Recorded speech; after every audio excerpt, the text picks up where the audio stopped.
What's open? What's open? What's open?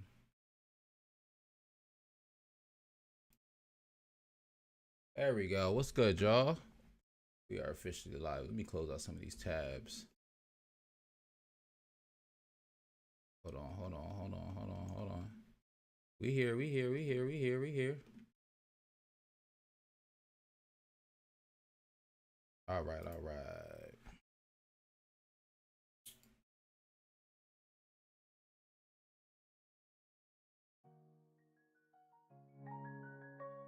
What's goody?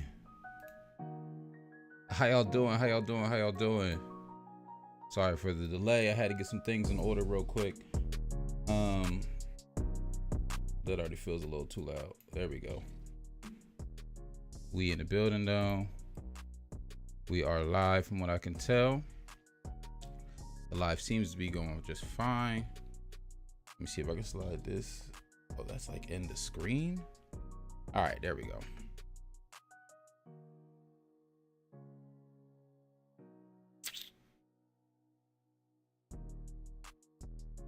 All right. Carrick, what's up, man? I'm doing good. I'm doing good. Thank you for asking. We got a couple of things on the docket tonight.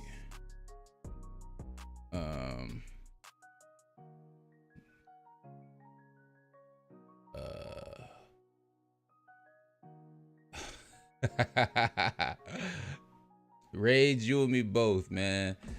Yes, sir. I'm ready for another Jason take. Jason's takes are always classics.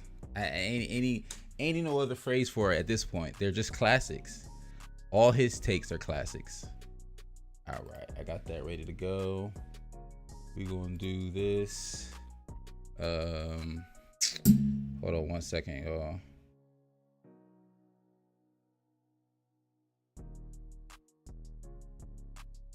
Let me get my iPad. I had to get my phone together because I'm trying to go also live on TikTok. I haven't done it before. Is this too dark? Does this look good? Is this too dark? It feels a little dark to me. Let me see something. There we go. It just felt real dark to me for some reason.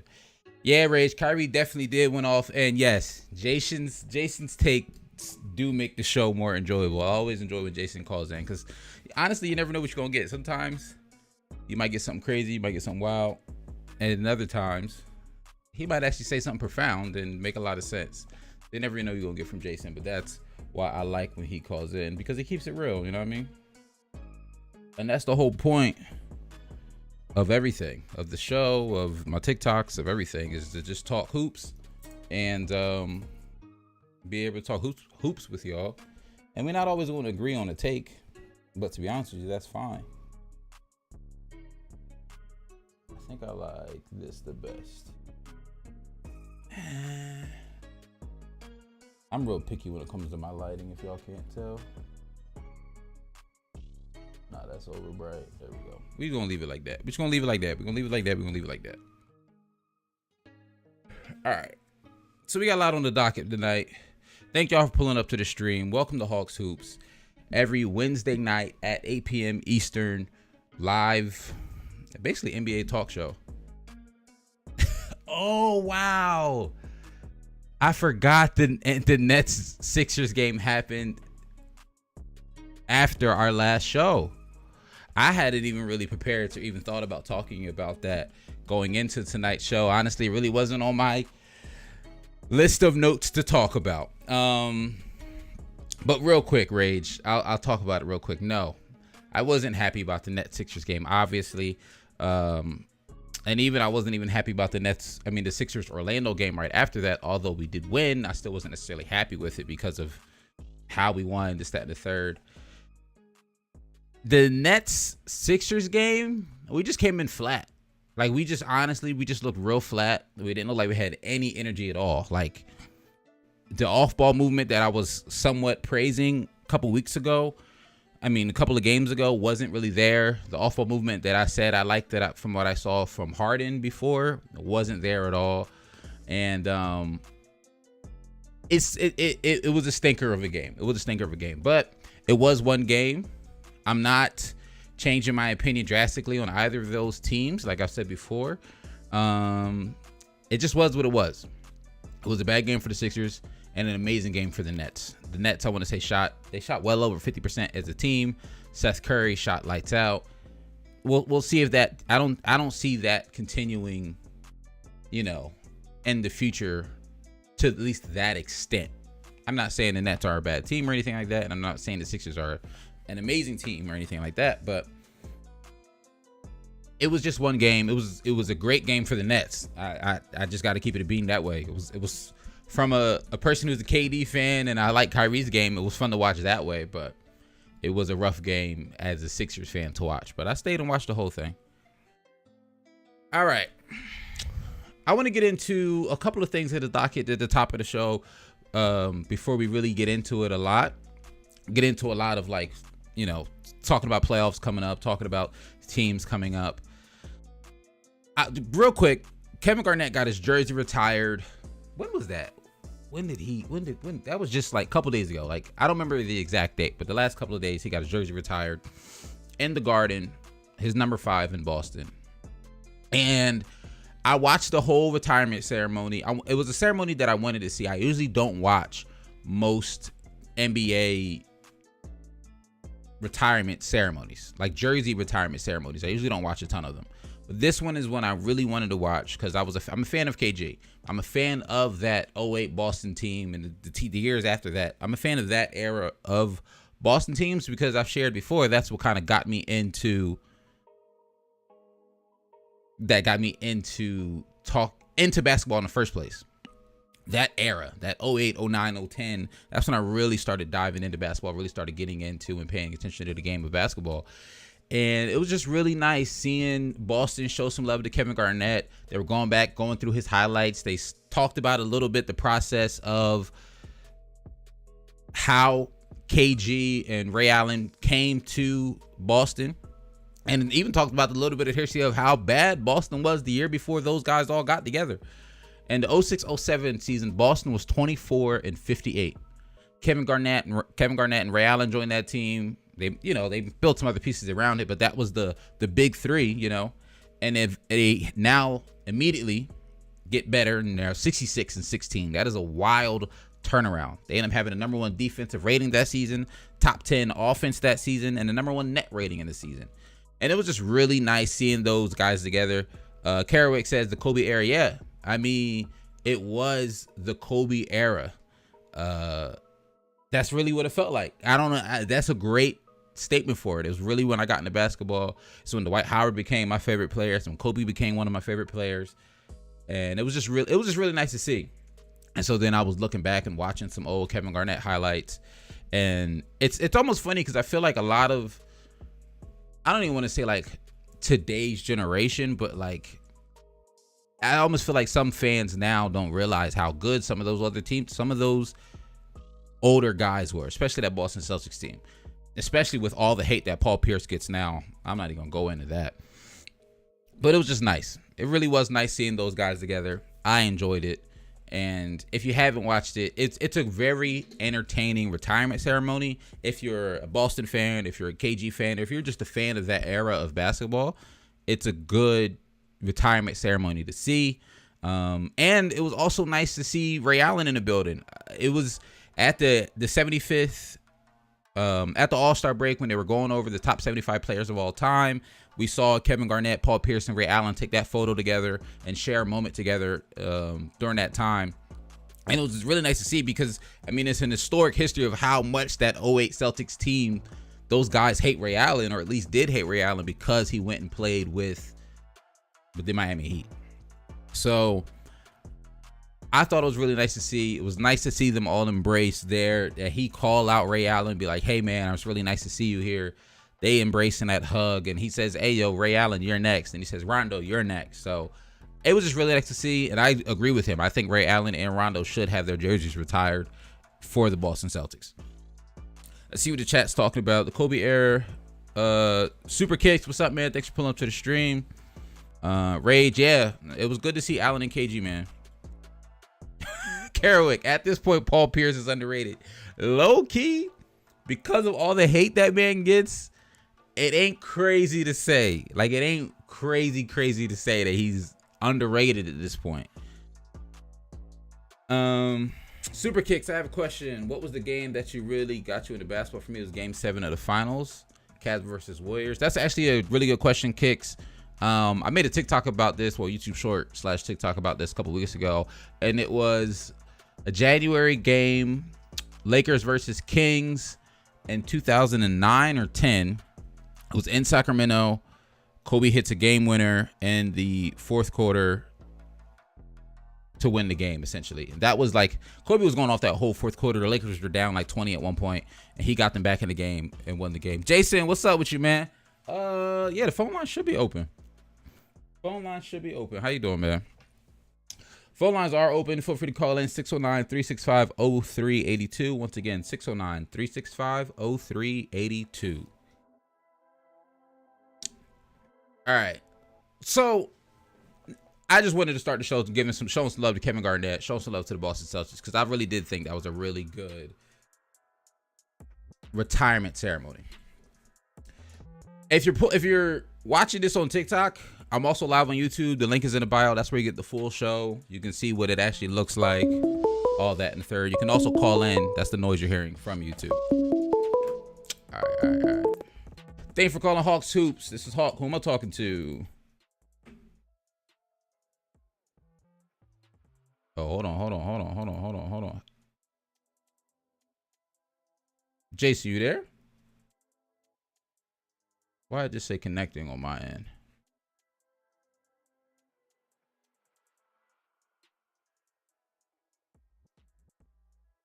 Huh.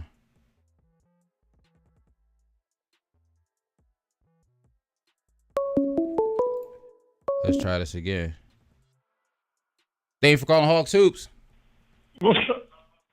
What's up, my guy? What's good, Jason? How you doing, man? What's going on with you? How you doing, man? I'm doing good. I was just talking about my my love-hate relationship with the Boston Celtics, and I was happy to see Kevin Garnett's jersey get retired. I was kind of interested about that one, man, to be honest with you. Yeah? I don't know. I mean, I can see Minnesota doing it. You get one ring and you get your jersey retired in Boston, man. Like, one ring and a DPOY, Defensive Player of the Year over there, a couple-time All-Star. I think he gets it. Okay. He got the Defensive Player of the Year. You know. Wow. So you get a Defensive Player of the Year and a one ring. You deserve to get your jersey retired. And he was crucial in turning that Boston Celtics just around. You know what I'm saying? Because the Celtics the year before were trash. One ring. Okay. I'm gonna ask you this. Yes, to answer your question, Drexler yes. Deserve to get his. I mean, I don't know. He deserves to get it retired in Houston. Who you say? Drexler. Does Clyde Drexler deserve? I don't know if he has or not. Does he deserve to get his ring? Does he deserve to get his jersey retired in Houston? I mean, he might already be. I mean, it might have already happened. I'm just saying. I don't think one ring gets you your jersey retired. That's just me, man. Not in that city. In Minnesota, yes, because he put a lot of work in there. Blazers but retired. They had what? The Rockets retired his jersey number. Rockets retired 22. He played there for 2 seasons. He helped the team win them 2 chips, and they retired his jersey. Yes, sir. Just look it up. He helped a team to win 1 chip. He not 2. He helped his team to win 1 chip. They won 1 chip. He won the first. Yeah. I see what you're saying, but I don't know. I don't know if I would have done that. I mean, it's all up to the city. I'm just glad, it's KG. He's Kevin Garnett. So it is what it is. But I heard somebody talk about Paul Pierce, though. The worthless truth. Well, yeah, I was talking about how much hate he gets now, which I think is unwarranted. The worthless truth. He gets a lot of hate, but I think people really sleep on how good of a player he was. He was nice. He was real nice back in the day. Oh, my goodness. I think a lot of people in today's day and age saw him in his in his Brooklyn days and his Clipper days and stuff like that, and forget how nice he was even before Kevin Garnett got there. I mean, he was, but he was just slow and just some people are just not exciting to look at, like the big fundamentals. He won a lot of games, but that dude was just not exciting to look at all. Oh, I love watching Tim Duncan. But anyway, go ahead. What you think about this Kyrie Irving, man? How you like how the Nets doing? So it's on the docket next. So let's get into it, right? So Kyrie just dropped that 60 ball. Right before that, he had that 56. He's playing very, very well and very, very efficient when he's allowed to play on the court. I don't want to say I'm nervous about the Nets, but for me to feel good about the Nets, for real, I would love to see them not have to be in a play-in game, because I'm not saying they can't win a game with Kevin Durant, right? Obviously, if Kevin Durant's going to win any game, but just a random one game, anything can happen. And as of right now, the play-in game would be in Toronto, and Kyrie can't play, so it would just be Kevin Durant out there. And hopefully, I mean, you'd have Seth Curry alongside of him either yesterday or the day before, and they're hoping that eases some of the pain, so he's willing to, start doing basketball activities. They're saying he's not even playing one-on-one right now. Like, he's doing no actual basketball activities. I don't really know what's going on with his back, to be honest with you. I have no idea. Like, if it's really a back injury, one, don't ask me when he got it, because I don't have an answer for you. If this is some back injury from the Hawks series, then he should have got surgery. After all this time, he could have had surgery and rehabbed and been back by now. So I don't know how he would have gotten injured if he is injured. That is very weird situation to me. Very, very weird situation. And I want to see him play. Even as a Sixers fan, I want to see him on the court, but I'm calling total BS. That's what I'm calling. I think this dude is he's just a pain in the butt. I'm like, I want to see him out there to give us a little bit of help. Like, this dude right now is just I don't know what's going on with this guy, man. Yeah, and the thing is, like you don't want to play basketball, get off the court. Just go to them damn Clutch clients, man. Daggone Clutch. Thank you, LeBron James. Thank you. I don't know, man. Your Nets got to figure something out. Here you go talking trash. Your Nets got to figure something out. It's not talking trash. It's legit. They have stuff they need to figure out. Y'all, what you call it us, man? Y'all forgave us, man. That's what y'all did. Y'all gave us some poo-poo. I mean, don't get me wrong. James Harden can't stand. He can't show up in a big game to save his life right now. So, I mean, with that notion, that I'm not too. We doing pretty about. Okay. What do you mean you're not too worried? Listen, you saw what Yo did y'all last night. But I think the Nets, if they can get this bum to play, they'll be all right. I don't see Philly being there. I did at first, but they were playing some bum teams. But let's go Nets. That's all I gotta say. Let's go Nets. That's all right. Now I do want to address one other thing. Unless you got something else before I get off of here. Mm-hmm. What's up with the stat padding Kings? Huh? What we doing right there? Stat padding? Who's stat padding Kings? Good stat padding LeBron James. Oh, I wouldn't say he's stat padding. All he does, he knows his team sucks. He's dropping 50 and stuff. He wants that scoring title. He wants to be able to say, okay, I got a scoring title. I got this, whatever. He's trying to get to Kareem, and it's like, is it really relevant right now? Like, what else do you want him to do? Because it's. Do you not want him to score to try to win games? He's gonna be like, is he really scoring to win games? Was he scoring last night to win a game? When they've been in his 50 games, am I missing something, or did they not win those games? The 50 games he won. Yeah. But what was the other one that he didn't win? I'm pulling it up right now. He dropped 30 a lot of that he got in garbage time yesterday. Yeah, they lost against the Was that Phoenix, when he played Toronto? and they lost against Toronto. The Raptors. Right. He had 30 There was against a lot Toronto, of and they garbage lost. time in that what's it called game. But Right. I mean, to me, that's not stat padding. That's when he 30 isn't a lot for LeBron. Like, as crazy as that sounds, like when some players have 30, that's just a game. Like, it's a good game, but it's just a game for them. Because that's how nice some players are. I mean, he averages 29, so 30, that's on point with what he's been doing all season. And to be honest with you, that's for the Lakers to win games with the way the team is constructed, with the way, unfortunately, I mean, I was watching a podcast the other day. People was like, does Russell Westbrook just have the yips? What we were saying Markelle Fultz had when he was on the Sixers, because at this point, nothing is even making sense. Like, I don't even have it. I'm a Russ guy. Russ is my guy. I have zero defense for Russ. I have no explanation for Russ unless it's some injury that we find out later. I'm not even, honestly, I wouldn't even believe an injury. I would just call that an excuse. And that's coming from a Russ guy. Anthony Davis is still out. The rest of the team, I don't know. So I'm not mad at LeBron 30. Personally, I don't see it as stat padding because it's still efficient. Maybe if it wasn't that efficient, sure. Maybe if he was just putting up shots and just chucking and he got 30, but he got it on like 40% or 39%, sure. But if you got 50 and he shot 57% from the field, 57% from three, that's just an efficient night. Couldn't nobody guard him. I'm looking at this. LeBron could do that every night if he wants to. I'm looking at LeBron doing that because he wants to make sure he adds to his trophy case. If I add that, you can't say I didn't have a scoring title. It's just like the time that he played the 82 game season. Ain't nothing wrong with trying to get a scoring title neither. Oh, ain't nothing wrong. You are a LeBron lover.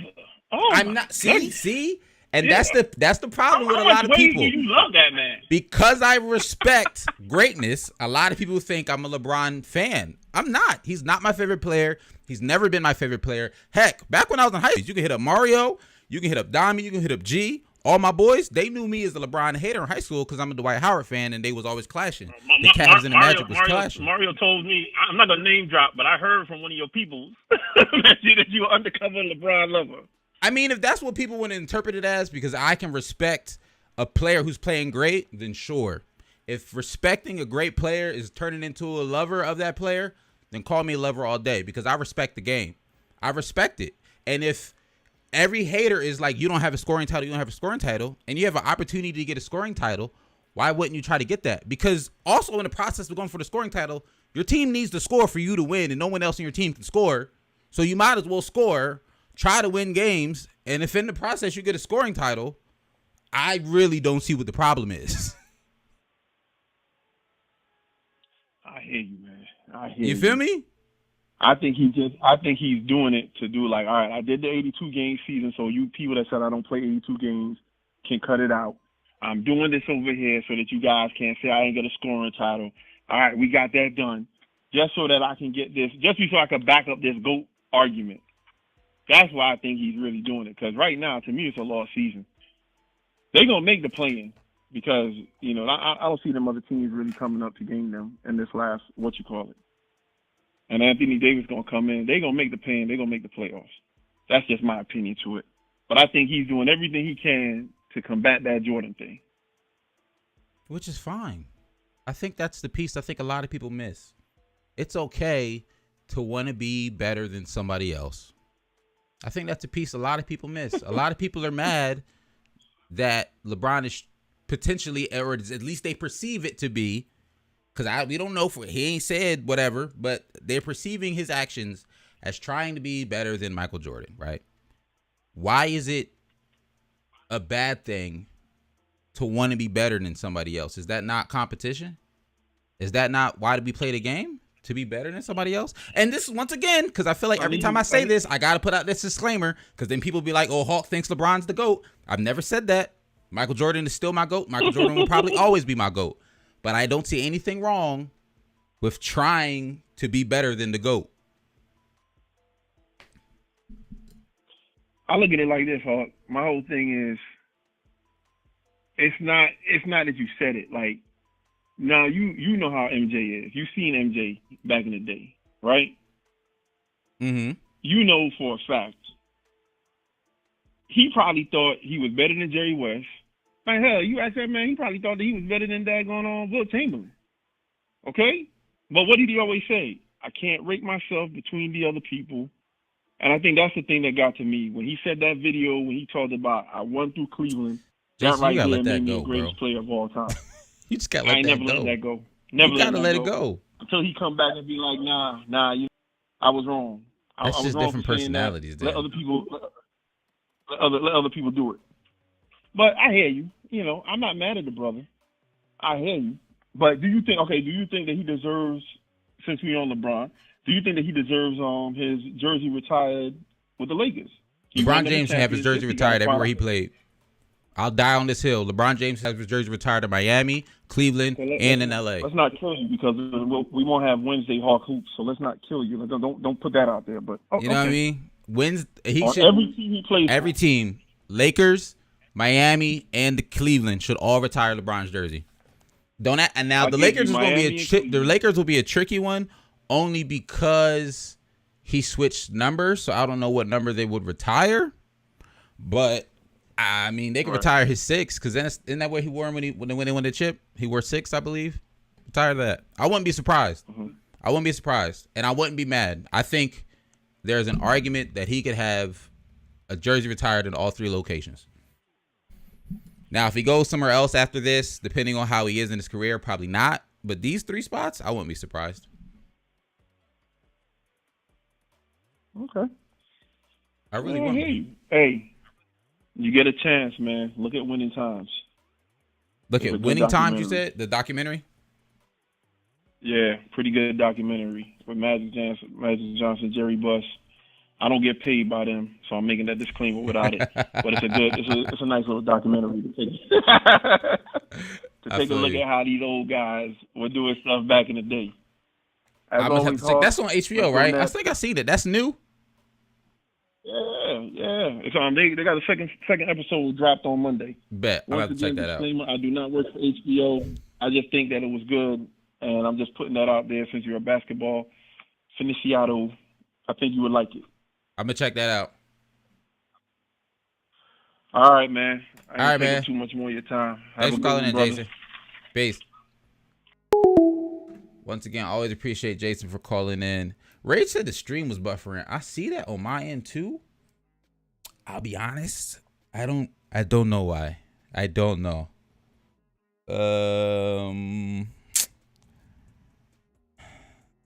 See, now my speeds are fine.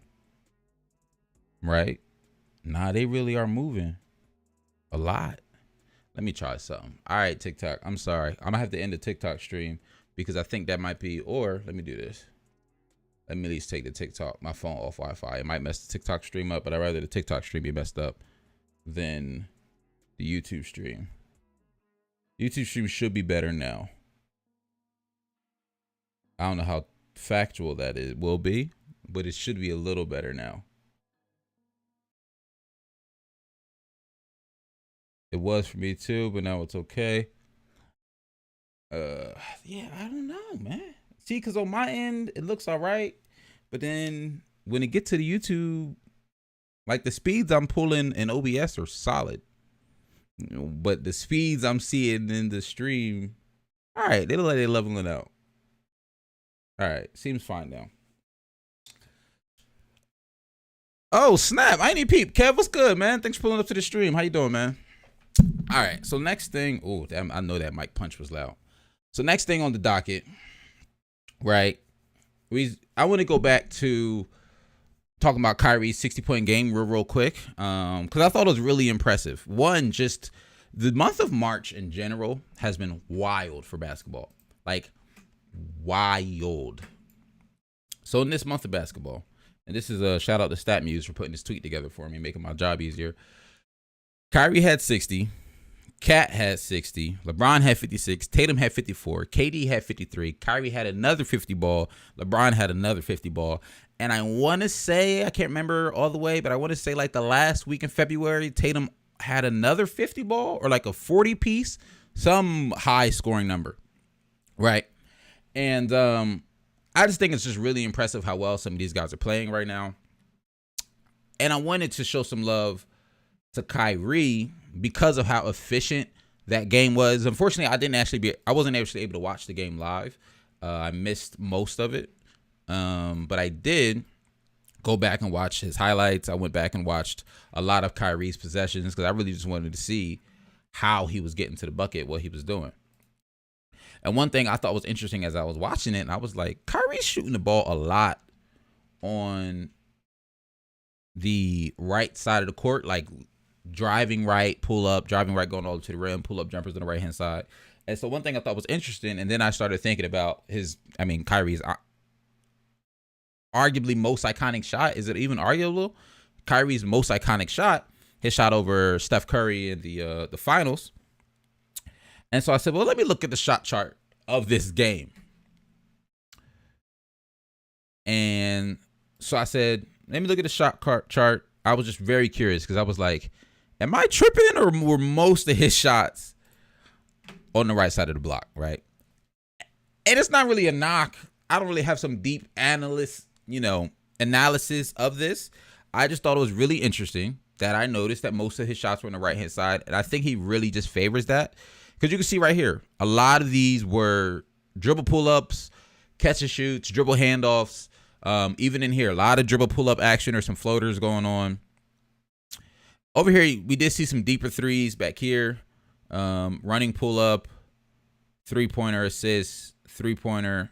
And so there were some jumpers over here. I just noticed that, and I thought it was pretty cool. Rage said, Kyrie be the MVP conversation if he played full time. You know what's really interesting about that, Rage? I was thinking about that the other day when he scored his 56 and then a 50. I'm like, dang, that's crazy. Imagine what Kyrie would have looked like if we saw him all season. And I'm only going to touch on it real brief. I don't want to get OD political on here. Jason talked about it for a second. And I've had people, and especially in comments on TikTok lately, ask me about it. And one of my boys was talking to me about it. They said, well, Hawk, like, what's your thoughts on the whole Kyrie situation with the Nets? Can he play? Can he not play? This, that, and the third. The fact that he was at that Nets home game, he was courtside. He has it turns out he has season tickets that he has for his family, that his family just sits there, but he sat there and he was courtside all game within the laws and within the rules. And I said, one, I agree. The rule doesn't necessarily make sense, right? It doesn't.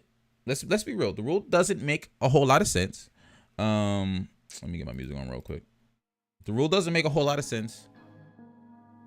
The fact that unvaccinated players who are the away team can play in New York. The fact that he can be on the sideline as a spectator in New York, it doesn't necessarily make sense. And then, Rage, you said it, you hit the nail on the head. The team was fined $50,000 because he was in the locker room after the game, and the locker room is considered a part of the private establishment, like the private space, the private workspace. The locker room falls under that rule, I guess we'll say. The same rule that stops him from stepping on the court as a player. And while the rule doesn't make sense, while a lot of people would love the mayor to change that rule, and honestly, it probably should be changed, I'm still team just go ahead and get the shot. I don't necessarily feel sorry for him. I don't feel sorry for mainly just him. I was going to say I don't feel sorry for the Nets, but I kind of do feel sorry for the Nets because no one really asked for this. Even him, he didn't ask for this. No one asked for COVID. But this is a situation we're faced with, and he made a choice. And this is now the consequences of said choice. It sucks. It does suck. But I'm not one person who's like overly angry at the mayor or overly angry at the system. It doesn't make sense to me personally. And I'm sure if you ask the mayor, he probably can give you some sort of reason for it. But at the end of the day, me personally, if you ask Hawk what my thought process is on the whole Kyrie situation, it's probably the last time I respond to somebody asking me about it. It's you could have got the shot forever ago and you could have played all season. That's my opinion. That's my beliefs. And his opinion and beliefs was, well, he didn't want to get the shot. Both of those come with consequences. People who got the shot, there was the consequences of, for the same reasons that a lot of people who don't want to get the shot, side effects, future life side effects, whatever. A lot of people took all those things into account when they decided to get the shot. Just like you take all those things into account when you decided to not get the shot. We both have to live with consequences of our actions, and that's just one of them. It is what it is, man. It is what it is. I think the idea that the NBA is now finally saying stuff. I've heard Adam Silver make comments. I've seen like other NBA players make comments. I saw LeBron do hashtag like free Kyrie and stuff like that. I don't think it's gonna make any difference, to be real with you. I really don't think it's gonna make any difference. I don't think players tweeting at the mayor or fans tweeting at the mayor is going to make a difference in his decision making for this, because it's more than just Kyrie that it affects. The way the law is written right now, I'm sure it's more than just the whole city of New York is more than just Kyrie Irving. That's all I'm gonna say about that. Next up on the docket, we have, let me get my notes together. Boom. Boom. So a lot of teams are getting players back, right? I've seen a lot of, the season's almost over. It's over on April 10th. It's now March 16th. So it's literally less than a month away for the end of the regular season. Most teams have around between like 12 to 15 games left, depending on how many games you've already played so far, yada, yada. But there are some teams that are starting to get players back. And honestly, it's starting to look really, really good. The first player I want to talk about is somebody who we talked about last week. And I said last week, this team will not win a championship without this guy. And he's back now. And in their first game back, he looked pretty good. Or at least the team as a whole looked pretty good. And that's Draymond Green, right? Draymond Green had his first game back against the Washington Wizards this past Tuesday, March 14th. His counting numbers weren't crazy. I want to say it was like 6, 6, and 6. But it was a good game. Like, overall. And I want to show this to you guys real quick. It's not much. It's just it's a 2-minute clip of some highlights I wanted to share. Shout out to who put this together? Z Highlights, I want to say.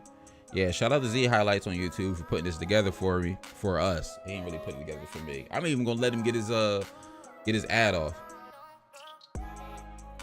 Hold on, what's y'all saying? Oh, Ray said if you want to play, get the shot, Triple OG. Hey man, what's good, man? Thanks for pulling up. Hey, didn't get the noti? No problem, man. Happy you pulled up. Been since 2019, since the trip played. Well, since 2019, since the trip played. What you talking about, Rage? But yeah, 6 points, 7 rebounds, 6 assists. Only played 20 minutes. But it's some things I saw in here earlier that when we were talking about this team last week, this is what I was talking about. The fact that Draymond legit is the Warriors' best playmaker. And something as simple as that. Like I said, these plays aren't groundbreaking.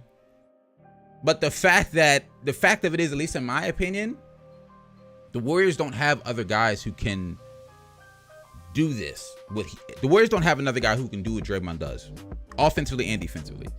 So it's a real simple post up, turns into a nice little off-ball screen for Steph, cash. But because Draymond's there for the pass, Looney's the one who can make that. I mean, since Draymond's there for the pass, Looney's the one who can be there for the screen. Right here, we see more. That was their first play back, by the way. More. We got off-ball movement. The ball's not in Curry's hands. It's in Draymond's hands. You see him. I can't tell because of quality who this is. I'll keep it a beat. I cannot who this is because of 720 the highest signal. I cannot tell who this is. But you see him telling this man to cut out the way. Steph wide open, 3-ball, cash. These are the type of things Draymond Green brings to the Golden State Warriors. Now, you see here, ball swing. I was surprised he shot and made that. I ain't gonna cap. When I saw that, I was surprised he shot and made that. But it's moments like this and it's plays like this that show, in my opinion, how much the Warriors are going to miss Draymond, or how much they have been missing Draymond. When Draymond was there earlier in the season, the Warriors were a force to be reckoned with. They looked, frankly, unstoppable, in my opinion, like absolutely unstoppable. Going into this earlier in the season, when he was still there, I had him above the Suns because I just liked what they were doing a little bit better than the Suns. It just looked like a little better, well-oiled machine. Now, since Dre's been out, I have the Suns ahead of them. Draymond coming back, give me a couple more games to analyze. I don't think I'll put the Warriors above the Suns, but I might put them at least neck and neck with each other, just because what he brings on both sides of the courts, it's just different. The communication is there. Clay and Steph, they know Draymond. Like, it's something about playing with guys you're familiar with, playing with guys you feel comfortable with, playing with guys who you trust. They trust Draymond to make the right plays. He trusts them to make their shots. Now that trust is back, man, I really, really, really am looking forward to see the upcoming Warriors games in the next couple of weeks. Because if I'm not mistaken, Steph had 40 that game as well. Steph had 47 that game. 7 for 14 from 3, 16 for 25 from the field, 8 for 8 from the free throw line. Klay Thompson had 20. He shot 4 for 12 from 3. Not the best, but a win is a win. Jordan Poole still came through with 20 as well. Triple OG says every point matters. Am I right? Exactly. He's been saying this forever since Clay, Curry, and Dre played. It has been forever since they played. I saw a tweet the other day. I want to say, I don't remember. I think it was like Clutch Points who put a graphic together. It's been 1,000 days since all three of those guys played together. It's been 1,000 days since those three guys played together on the court. Because you got to think 2 seasons out with Clay, basically 2 full seasons out with Clay, and then when Clay did come back, Draymond wasn't there. He was out of the lineup. So I want to say this was their first game back playing together in literally 2.5 years. Rage. Hero or Poole? You talking about for potentially 6-man, I'm assuming? Actually, you know what's wild? Are you talking about 6-man? If you're talking about 6-man, I'm going Hero. If you're talking about who's the better player, I don't know. I think it's pretty neck and neck. But if you're talking about 6-man of the year, I'm going Hero. Honestly, I don't know if Poole would even qualify for 6-man because he started so much this season. I'd have to go back and look and see how many games he actually came off the bench. If he came off the bench for at least half of them, just overall. That's tough. I'd have to lean. I would lean towards Tyler Hero, I think. I just think Tyler Hero is a little bit more a part of the Heat's offense. Jordan Poole is a crucial part of the Warriors offense, but I feel like the Warriors look to him to be more of a bonus. I don't know. That's tough. That's real tough because he started in this game against the Warriors. That's a good question. That's tough. That's real tough. I'm going with Hero, but if somebody picked Jordan Poole as a better player, I'm not mad at it at all. I'm really, really, really not mad at it at all. Somebody on TikTok asked him what MIP is, and since I just mentioned who my 6-man of the year is, I have a schedule for when we're going to go through our end of season awards. We'll talk about that in a second. I don't want to get too far off track, but in the next coming weeks, before the show's over, I'll try to remember to break down what I have written down for when I'm dropping in the season awards. All NBA teams, all defensive teams, coach of the year, MIP, defensive player of the year, MVP, rookie of the year, all that stuff. 6-man, yada yada. Next team I want to talk about that's getting their players back at the right time, potentially starting to look good and starting to get some health at the right times. We talked about the Warriors. We got to talk about the Nuggets.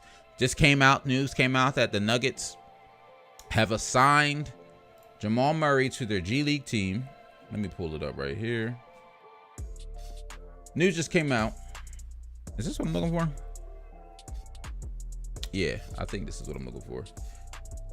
The Nuggets have assigned Jamal Murray to their G League team. Now it's just for, let's see what Sham's got to say. In the next step in his return process. This is what I was listening to earlier. I'm told the Nuggets have assigned Jamal Murray to the NBA G League today. And again, this is just for practice reps and allowing him to have an opportunity to get even more time, whether it's scrimmaging, whether it's more court work, because the team might be on the road or might be away. So this is just another step in Jamal Murray as he attempts to try to make a return, whether it's this season or next season, from that torn ACL from April 2021. Now, what I thought was interesting about this, and I was happy I actually looked it up, because at first, when I heard that they were assigning him to the G League, I thought it would have been for like games and things like that.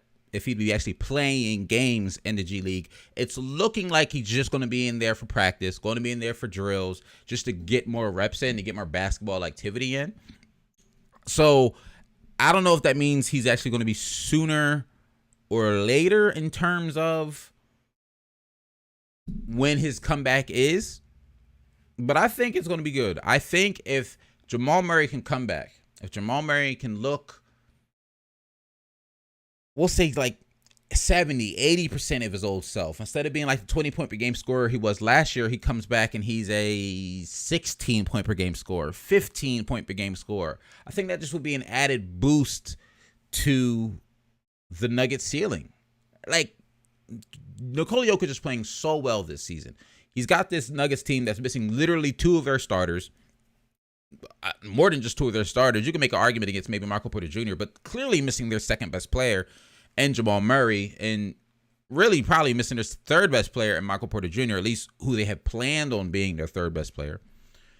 And if they can make it, if he can come back and look good for the Nuggets, I mean, we just saw the Nuggets beat the Sixers the other night. If they can look good, I'm really looking forward to the potential there, because I think it'll be really, really good. The Nuggets, as of right now, would match up against the Dallas Mavericks in the first round. You saw Michael Porter Jr. in that series, and the Nuggets could be looking at the second round. Now, I don't know off the top of my head who they be playing in the second round, but it's not like it'd be impossible to see a team like the Nuggets make a deep playoff run if they start to get healthy at the right time. Michael Porter Jr.'s return, I don't necessarily have a comeback for the timeline for that. I was trying to find that earlier today.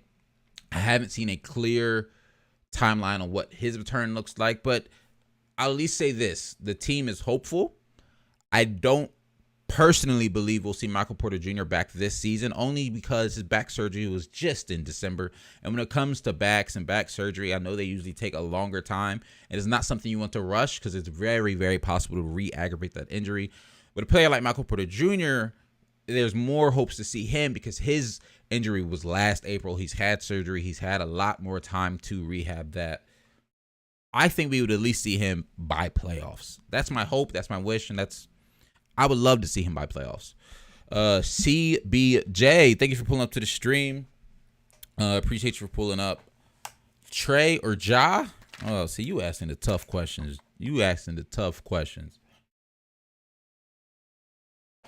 So one thing y'all notice I don't do often is rank players or compare players. That's why that hero and pool question really threw me off. Trey or Ja, I think they're both great players. If you had to ask me who I was picking, I'll just go on who I'm picking this season. I'm picking Ja. I think he's just having a better year. I think Trae Young started the year very slow, and I think he's still a great player. I just think he started off the year a little slow, and I think Ja Morant had a better season to him all around. Championship favorites right now. I did that a couple weeks ago, and I think I said I had the Suns Bucks, and I think I picked the Suns in 7. I want to say that's what I picked, but this was before Chris Paul's injury and all that. But I'll still go with that. Suns. Rage, Heat are my favorite to chip. Interesting. It's not a bad pick. It's not a bad pick at all, man. Triple OG Magic versus Thunder in finals changed my mind. And Rage says Oladipo hasn't been bad. Yeah, I'm liking what I've been seeing from Oladipo a lot. 2 of my good friends are big Heat fans, and so I was definitely talking about them, basically asking them what their expectations were for Oladipo when he was returning, and I'm liking what I've seen from him so far. All right, I don't even know if I want to go here on today's show. Why not? We're here, right? Continuing the concept of teams who players might be returning, might not be returning, but just seeing what the impact of what that player coming back could do, right? So let's talk about Zion. Y'all know Zion's my guy. Y'all know I started out this season with real high hopes for Zion. I'll say that. You know, when people were saying, when the photos were coming out saying how much weight he had gained, I was like, nah, chill out. That's not even really what he looks like. Look at these photos. He don't even look that crazy. He'll be back soon. When he's back soon, I don't want to hear nothing when he's averaging 26 points on basically 70% shooting. I was all in on Zion. Like, I was a big Zion guy, right? And let me see. Russ is it a problem? He has to be his defense like in the center. What do you think? Russ is the problem. Do you think the Thunder should trade Shea? Sorry, YouTube. I'm reading my TikTok comments. Do you think the Thunder should trade Shea? Because I don't think he fits the timeline of Gritty. He's averaging 13.7 in February. Woo! Interesting. All right. So I think Zion. Let me just give the full timeline, right? Let me just give the full timeline. So Zion's back with the Pelicans. He's practicing in game. He's at the practice facility. He's working out with players. You see him courtside with games. It's actually a huge step because for 2 months he wasn't even there. He was in Portland getting rehabbed on his foot, working with doctors and trainers in Portland, and was away from the team for literally 2 months. Now he's back. He looks happy, I'll say. I've seen photos of him from the team. He looks good. He doesn't necessarily look crazy out of shape. I actually think I have one here. Yeah. Shout out to Clutch points. You know what I mean? He doesn't look crazy out of shape here. He doesn't look, you know what I mean? Little spouse, nothing crazy. Just a photo, right? It's just a photo. Can't really go off of it much. But he looks happy with the team. I like the fact that you see him cheering the team on. He looks to be involved. And it's not much, right? It's crazy to say that I feel like I'm praising the guy for just being a good teammate. But that's because for a little bit there, it wasn't looking like he was going to be a good it wasn't looking like he was being a good teammate to his Pelicans teammates. We had this whole ordeal where CJ McCollum said he had reached out during All-Star break. We talked about that. JJ Redick went in on him. You know what I mean? We talked about that at length over the last couple of weeks. What I want to say is, and my point is, to bring all that up, the Pelicans are in a really interesting spot when it comes to the standings. They're currently the 10th place right now. Now, they could beat out the Lakers for 9th place. It won't necessarily change much in terms of a play-in tournament. The Lakers and Pelicans will still end up facing each other in the play-in. But that would make home court advantage for one of those teams, whoever does have the higher seed. It could go a long way, might not, but it could. I just think it's really, really interesting. And personally, I would love to see Zion back. I think CJ's been playing great for this team. Is Brandon Ingram out or am I tripping? I should know this, but I was watching a game the other day, and I'm almost certain he wasn't on the court.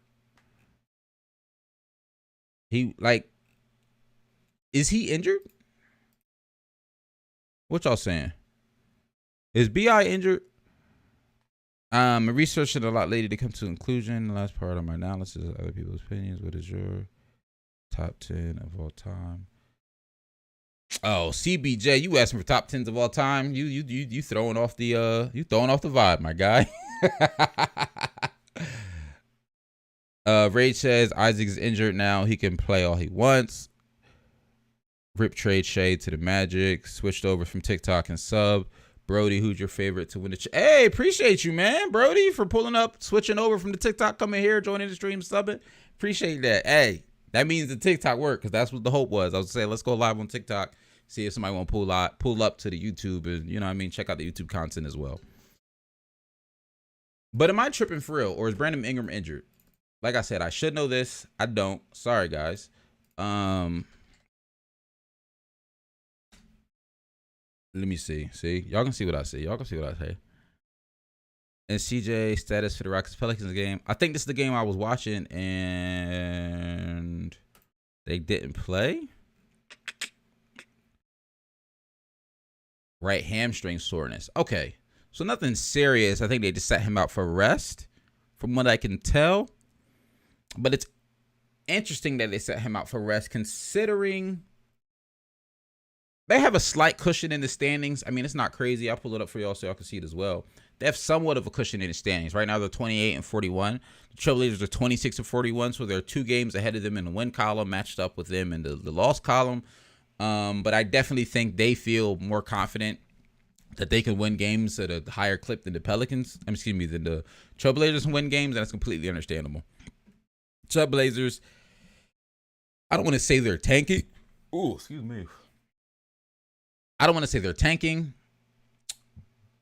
but they're like, you know what I mean? The Trailblazers aren't tanking, but it's clear they're not trying to win games, in my opinion. You feel me?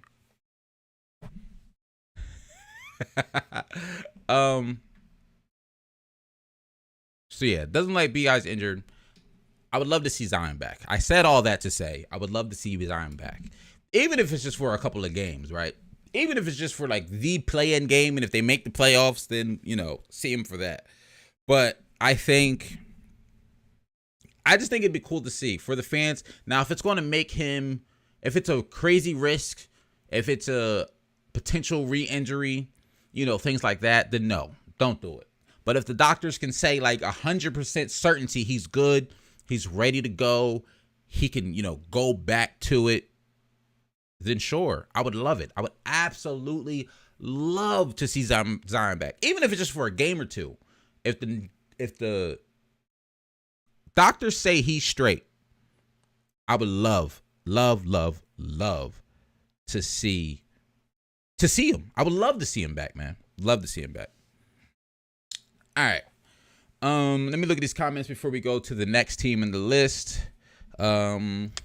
Ray says YouTube's better than TikTok. Hey, man, you know what I mean? You feel it. You see the vision. You see the vision. I got the bigger follow on TikTok right now. But to keep it a bean, we made the TikTok to get a following so people come to the YouTube lives and chill with the YouTube lives. The real, fun for me, for real, the TikToks are fun. Don't get me wrong. The TikToks are a lot of fun. The YouTube shorts are a lot of fun to make. But they're more so for bigger reach. And if I have a basketball thought or a basketball take idea that I don't have as much to say that I really want to talk about it for 5 minutes or 10 minutes on the live, if I just got a couple of things to say about it, they're quick and easy to make. Quick, easy TikTok to make. Rage a Heat fan. Butler is injured again. Butler's injured again? I did see a post talking about something. He has another ankle sprain. Dang, that's crazy if he is injured again. OG says, extremely off topic, but thanks for doing these streams. I don't like to look up the NBA news on my own.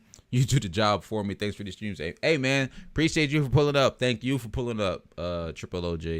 And CBJ, back in the second of what OG said, appreciate y'all for pulling up. The TikTok algorithm is better, and that's why we post on TikTok, because the TikTok algorithm is better. More people are going to see me on TikTok. And then a couple of people, and we've seen it happen. Brody's a perfect example today. A couple of people, they pull up from TikTok and check out the YouTube content, and they start interacting with the YouTube content. So the TikTok is a lot of fun. It's a whole lot more people have access to my content on TikTok. And the TikTok algorithm is undefeated. But I really like YouTube streams as well. All right, and the last team I want to talk about, because I was thinking about this earlier today. I saved them for the end because I didn't want to go crazy with them. I'm not going to talk about them crazy at length. We've been here for an hour. I don't want to keep y'all all night. Appreciate y'all for hanging out, though. I got to talk about these Lakers real quick, right? Because the other day, I'm looking at these standings, and I say to myself, is there a world where the Lakers fall, out of the play-in completely? And I'll be honest, no. I don't see a world where the Lakers fall out of the play-in. We were literally just looking at it. 29 and 39, they'd have to literally drop 26 and 41. And the Blazers aren't winning games right now either. I mean, the Lakers aren't either 2-8 in the last 10. Blazers are 3-7 in their last 10. Pelicans are 5-5 in their last 10. So unless the Blazers do something crazy, I don't see them falling out of the play-in. But I was looking into it, and I was like, okay, Anthony Davis has been out for a while. Where is he? What's his timeline on his return? What's going on with Anthony Davis? And so I did some looking, did some digging, and I found this from Woj from, when was this written? March 13th, right? This is from Woj, March 13th. So Anthony Davis has not played in a game since February 16th. Woj, what's the latest you're hearing on a timetable for his return? Hannah, Anthony Davis recently got the walking boot off of that right foot. I'm told the next step for him this week he'll be able to get back on the court and start to do some stationary shooting. And he's about a week away from another MRI on that midfoot sprain. And the hope is that he's progressing as they expected toward being able to return before this regular season ends, before the Lakers head into very likely the play-in tournament, but with the level of which LeBron James has played at back-to-back 50-point games this week, there's still optimism within the Lakers that they can get Anthony Davis back. And if nothing else, an Anthony Davis-LeBron James tandem still, even in a play-in in the Western Conference playoffs, is a matchup that no one really would still look forward to. So it's interesting to me. Woj is saying it's looking like he might come back somewhat soon in the coming weeks. It's supposed to be getting reevaluated next week. Or let me rephrase, supposed to be getting another MRI next week. So and I'm not no expert or anything like that. But considering, like I said earlier, like I've been saying, today's date is what? The 16th. The season's over April 10th. I don't know. Really, really don't know when we're going to see him back. Because of the MRIs next week, I'm thinking there's still at least 2.5 weeks. So he'll play like a couple of games going into the end of the regular season. And my point is, with all of this, the Lakers need Anthony Davis in that play-in game. They do. The Lakers absolutely need Anthony Davis by that play-in game. Because if not, I'm not saying the Lakers and LeBron James can't beat the Pelicans. I'm not saying that entirely. But without Anthony Davis, I don't think they're a shoo-in to win this game. And I think that's the interesting part about the play-in tournament, and it's something that I think a lot of people are underestimating when it comes to teams like the Lakers. And I even said it at the top of the show talking about the Nets. Now, the Nets I have a little bit more faith in, but I think they're still in the same position that, well, the Nets I have a little more faith in because they're the 8th seed. So they have the opportunity. They have to lose twice to miss the playoffs. That's why I have some more faith about the Nets. But I don't see the Lakers getting to the 8th seed. So if the Lakers just lose one play-in game, it's over. The Lakers have to win both play-in games to make it to be the 8th seed and be actually in the playoffs. So I'm not saying it's impossible, and I'm not canceling out or downing a team that LeBron James is on, just like I wouldn't cancel out or down a team that Kevin Durant is on. But I think there's a chance that these teams don't win their play-in games, especially the Lakers, because the Lakers are clearly struggling. I mean, 2-8 in the last 10 is ugly. And yes, Anthony Davis hasn't been there, and they're missing him. They're missing him dearly. Because then you also have to keep in mind, okay, so when he comes back with that sprain, how fast are they going to be able to ramp him up? Is he going to come back and play full minutes? Is he come back only a day or two before the play-in game? Because if he comes back a day or two before the play-in game, it's like, hey, man, we just need you out there. Like, I don't know what the state of your foot is, but you just got to hoop. You just got to play. You got to play through it. And you don't, the last thing I want is him to, not to wish this upon anybody, but do something that Kevin Durant did that got him his Achilles injury. He was having his hamstring injuries. It was bothering him for a little bit, but the opportunity was there. They were in the NBA Finals, and he said, yo, I got to play. I have to play. The opportunity was there. He had to play. He had no choice. He was like, I have to play. And, we have that Achilles injury. So I'm not wishing that on Anthony Davis. I don't wish injury on any player. You know what I mean? I don't wish injury on any human being, let alone a, NBA player. But it just really, this Lakers team, man, it's been a rough season to watch. And something that I also thought was interesting about the whole situation, and it kind of to end out the show to an extent, I actually missed this. I was looking for it. I was trying to find it. I was listening to the mismatch with Kevin O'Connor and the mismatch with Kevin O'Connor and Chris Vernon. I'm about to say, I listen to this podcast 3 times a week. Don't tell me I don't know the host names. I've plugged it before, but if you're an NBA guy like me, I highly, highly suggest you check out that podcast. If you have like a commute to work, that's like a half hour, or commute to school, bus ride to school, whatever, you know what I mean? That's just a really, really good podcast to listen to. But something I thought was interesting. Let me read this before. I see. Hold on. Ray said, I wanted Jason to talk about Anthony Davis. Hey, I was ready for him today. I was ready for him because I thought he was going to talk about what I'm about to talk about in a second. I just hope AG doesn't get injured in playing. I agree. OG says LeBron at this point is a GM and a coach, but it seems like the GM skills aren't working on AD. I mean, yeah, his GM skills definitely failed. This year's Lakers team is a prime example that not all GMs hit. And it's not even just him. Just not all GMs make the right decisions. Not all GMs hit. The Thunder GM missed a little bit, in my opinion, when he thought the Russell Westbrook, Paul George, and Melo situation was going to work out. It didn't work out how he thought it was for various reasons. But sometimes GMs just miss. And even LeBron James, in his GM version of him, can miss from time to time. OG, me and Rage should be stream mods. Hey, low-key, y'all be pulling up. OG and Rage, y'all be in there. Y'all might look up. I ain't gonna cap. I'd have to even look up how to make people mods. I don't really know how to do that yet. I don't think I'm at the level of subscribers to even be able to make people mods. I'd have to look into that. But y'all be up here. Y'all be in the stream. When we get our first couple of mods, y'all some people I'm gonna be looking at. You know what I mean? But getting back to this Anthony Davis stuff before we get up out of here. Yes, LeBron was not the GM when the Heat was there. It was definitely that was not his creation. That was still, Pat Riley. That was still Spo. It was LeBron was not the GM, and I think that could be part of the success because sometimes it's hard to be the GM and be a player. That can be difficult for some people. Serge, man, thanks for pulling up to the stream. How you doing? I know it's like 2, 3, 4 in the morning where you at? Thanks for pulling up to the stream, man. Appreciate you. Yeah, Serge is in where did he say? Over in Europe, Serbia? Did he say I don't remember where Serge said he was from, but it is nowhere near America. So his timeline is his time zone is all over the place. Triple OG, thanks for pulling up, man. Have a good night. I'm about to be out of here too. I feel you. So Anthony Davis said this when asked about his groin injury last season, and I was trying to find the actual clip or the article that this reporter was referring to. I could not find it, but I think there's some legitimacy to it only because Dave, he's an NBA reporter for ESPN.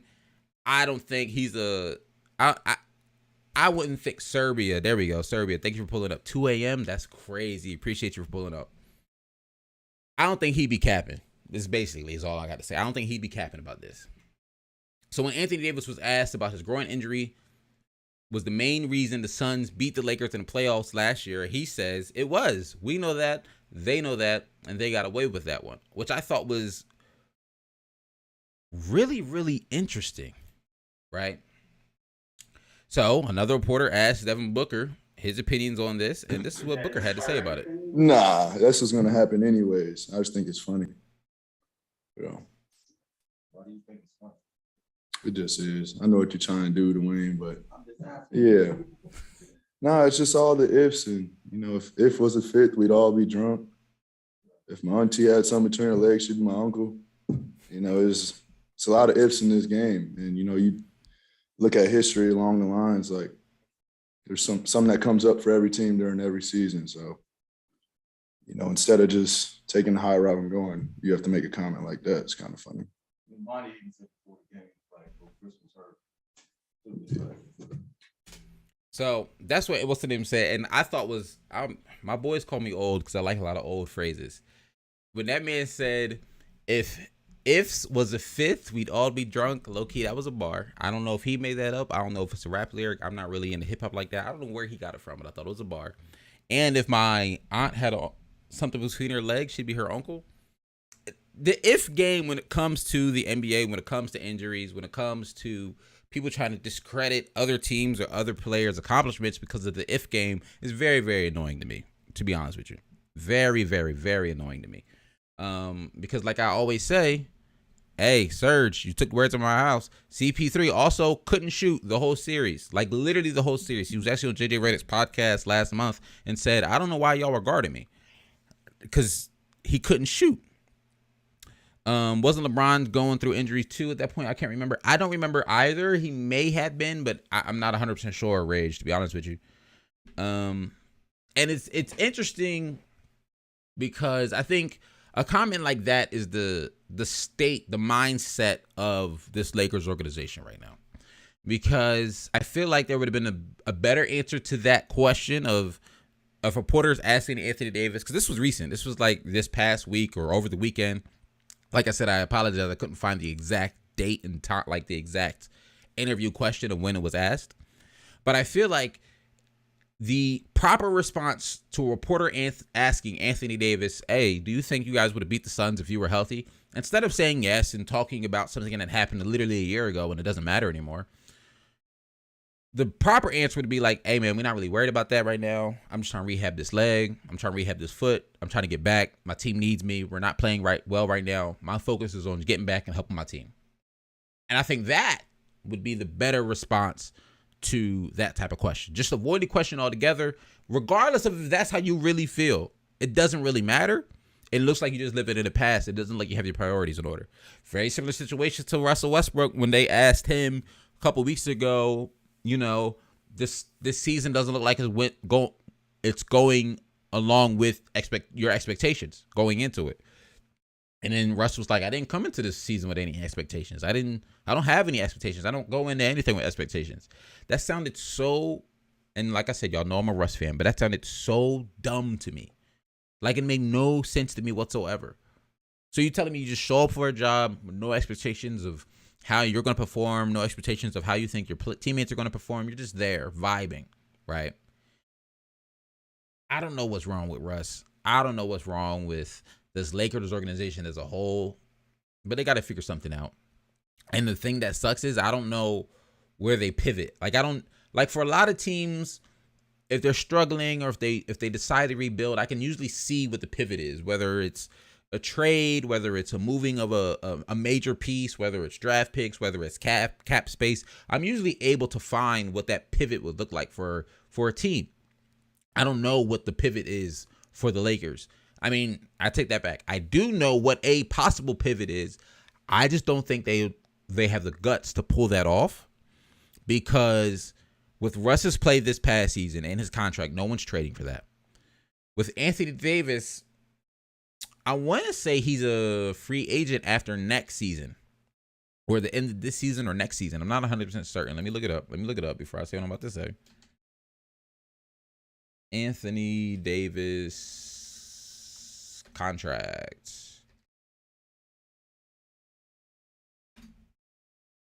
Let's go to.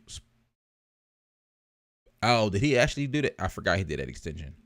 Yeah, you're right. He did do that extension finally. No. Yeah, all right. He did do that extension. I forgot about that, right? So you got Anthony Davis locked up for the next couple of years. The only option I really can see in terms of moving somebody would just be trying to move off of LeBron, which sucks and which is crazy to say out loud. To move, like it would, that's the only way I think you can move on and try to retool this team, because I really don't think these pieces fit together. And if the pieces don't fit together, the only escape I see is moving on from LeBron, or move on from Anthony Davis. Now that you have him locked up on a contract, but it's very hard to move that type of money. 5-year, $190 million. He's making $35 million a year. Actually, he's making 35 this year, 37 next year, and 40 the year after that. That's not an easy contract to move, people. That's really, really not. So I don't know what the Lakers are going to do. They got to figure something out, though, because like I just said, there's a world where they don't make it out the play-in tournament, depending on what the Pelicans bring. That's why we brought up Zion. It all fits. I was trying to have a flow in today's episode. Hopefully it made sense. Let's read some of these comments and we out of here. Serge, CP3 basically couldn't shoot most of that series. That's facts. I think I did just read that. Rage, only person the Lakers could use to beat the Suns is the Raptors mascot. That's a good one. And then Westbrook's execution and AD execution was both wrong. They went to a win-now situation and they will struggle in the future. Yeah, that's a good point, Serge. They definitely went to a win-now situation. But I'm not mad at it. I think I said this a couple of days ago talking about LeBron James and just talking about, I think I said the same thing about Kevin Durant. There are certain players in the league when they come to your team. The Raptors did the same thing. When there's certain players, when they come to your team, you go into win now mode. When you have an opportunity, when you think this player is good enough to help your team win, you go into win now mode. That's just what you do. You don't hedge your bets. You don't try to, you put all your eggs in the basket and you go all in. So I'm not mad at teams when they do that. Now, some teams do it wrong. Some teams do it right. Some teams don't have to do that. Look at the Warriors. The Warriors never had to go in all-in mode. They just happened to draft 3 amazing guys.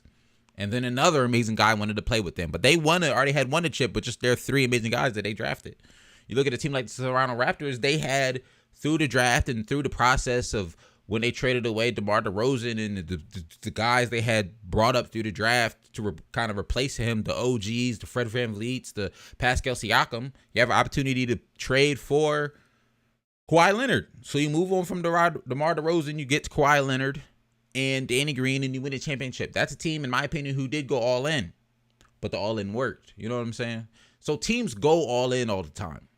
Heck, you can even say, to an extent, the Sixers trading for James Harden is an all-in move because technically he hasn't agreed to his player option for next season. He's saying we have a verbal confirmation that he wants to come back and that he will come back. But if the season really goes sideways, he has every right to be like, nah, I'm not staying here. I'm not doing this. And then everybody will be like, well, the Sixers went all in at the wrong time. They traded away Ben Simmons. They traded away depth and Drummond and Seth. Teams go all in, and I'm not mad at teams when they go all in. It's a risk, but that's the reason they play the game, to try to win a championship. And when you have championship caliber players, or at least you believe you have championship caliber players, you think you have a window, you go for it. So I'm not mad at the Lakers for trying it. It's funny because it almost feels like they tried it twice, if that makes sense, because they went for it when they traded away all the young guys and draft picks and got Anthony Davis. That was the first all-in move, and it worked. They got him, and they won a title in 2020. And then they tried to retool a little bit, tried to change up a couple pieces here and there, got a little bit older, and went all in again. You grab, Melo, you grab Westbrook. It doesn't like it's working, but they did it once and it worked. It's just how quickly the NBA landscape can change. And honestly, as crazy as it sounds, if Russell Westbrook ends up on a different team next season, I wouldn't be surprised if he looked, I won't say like himself because he will be a year older at this point, but I wouldn't be surprised if he looks a lot better. I wouldn't be surprised. He's in his head. Something's wrong. I don't know what it is. But something is wrong. But I think that's all I have for you guys today.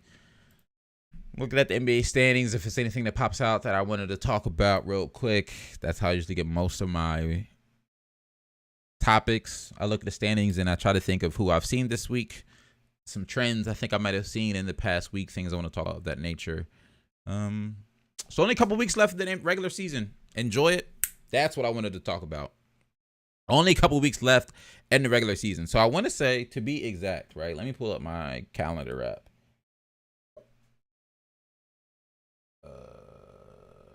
Do I not have a calendar app on my iPad? Let me see.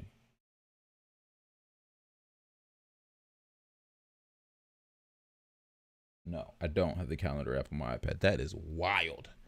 All right, let me pull up a calendar.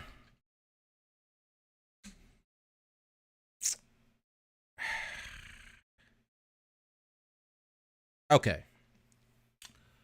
So, this is for all the people who's asked me about stuff like my MVP, my most improved, my defensive player of the year, all that stuff. So initially I was like, okay, so we'll do it all in one stream, but I don't think I want to do it all in one stream because I almost guarantee there's going to be other stuff I want to talk about that week. And if I do all of those in one stream, it's going to take up the whole show. I'm not going to have time to talk about everything else. So what I'm going to do is I'm going to break up the awards over the next 3 weeks leading up to the end of the regular season. So next week on March 23rd, we're going to do the two defensive teams. So defensive first team, defensive second team. The 30th, we're going to do all NBA teams. So that's 2 weeks from now. So all NBA first, all NBA second, all NBA third. And then on April 6th, the last week of the regular season, that's when I'm going to do MVP, Rookie of the Year, Coach of the Year, Most Improved, 6 Man of the Year, all the individual awards. And I'll probably do them towards maybe the middle of the show to give people time to, if you missed the notification that I went live right at 8 o'clock or you couldn't pull up right at 8 o'clock, but say you get here around 8:30-ish, 8:45-ish, we should be getting into that awards part of the show at that point. So 23rd, next week, defensive teams. The 30th, 2 weeks, all NBA teams. And then the 6th, 3 weeks from now, all the individual awards. That's the vision I have for this. Drop them over the next 3 weeks. And then that'll lead us right into the playoffs. Playoffs start the 10th, man. I'm excited. I'm really, really excited. And you know what also that means? Low key, as crazy as it is, we almost coming up on a full season of me doing this show. Almost. Like, I didn't start the show right at the beginning of the season. I got to double check. I think the first episode was in November. So we might have started like a half a month into the season. Then I missed like 2 weeks. I got married, you know. But it's been a good journey. It's been a really, really fun journey. Appreciate all of you guys for pulling up to the stream whenever you do. Liking the stream, commenting the stream, interacting, asking questions. It's always a good time. I always have fun and have a good time. I hope you guys have fun, have a good time, get something out of it, become more NBA knowledgeable even. Be able to talk about hoops with your friends and, you know, have some extra stats in the back of your head because you were watching the stream. Appreciate you guys. I will see you next Wednesday at 8 p.m. Eastern, of course. And I'm out of here. Peace. Yeah, it has been like 5 months. This is episode 17. Yeah, we pulling up on 5 months. By the end of this season, it'll be 5 months. That's 20 episodes. That's dope. Hey. All right, y'all. I'm out of here. Peace.